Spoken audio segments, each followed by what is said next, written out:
నిజంగా సిగ్గుందా అని మేము అడుగుతున్నాం. చీరా గాజులు పంపిస్తాను, చీరా గాజులు వేసుకుని ఇంట్లో కూర్చోండి. ఒక బీసీ మహిళ అయిన నా మీద అంత కక్షపూరితంగా నా వెహికల్ పగలగొట్టారంటే, ఈరోజు వెహికల్ పగలగొట్టారు, రేపు ఇంటి మీదకైనా రావచ్చు వీళ్ళు. ఇలాంటి వాళ్ళని కఠినంగా శిక్షించాలని ఇప్పుడే 4th టౌన్కి వెళ్ళి కూడా కంప్లైంట్ ఇవ్వడం జరిగింది. ఎవరినైనా కూడా వదిలిపెట్టే ప్రసక్తే లేదు.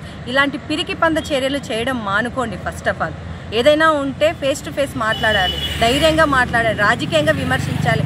అంతేగాని వ్యక్తిగత వెహికల్ అయిన కార్ మీద దాడి చేయడం, బెదిరించడం, ఫోన్లు చేసి సోషల్ మీడియాలో ట్రోల్స్ చేయడం ఏం పద్ధతి ఇదని నేను అడుగుతున్నాను. మీకు ఎవరి మీద అనుమానం ఉందా? ఎవరి మీద అనుమానం అంటే ఇంకెవరు చేస్తారండి? ప్రతి నిత్యం మేము కూటమి ప్రభుత్వాన్ని ప్రజల్లోకి తీసుకెళ్తున్నాము. వైసీపీ చేసిన వైఫల్యాలను జనాలకు అర్థమయ్యేలా చెప్తున్నాము. ప్రతిరోజు కూడా సోషల్ మీడియాలో టార్గెట్ చేస్తున్నారు, ఫోన్లు చేస్తున్నారు, బెదిరిస్తున్నారు. ఈరోజు డైరెక్ట్గా కారే పగలగొట్టేశారు. ఇంత దారుణంగా, ఇంత రౌడీయిజంగా ఈ వైసీపీ పేటీఎం కుక్కలు రెచ్చిపోతున్నారు.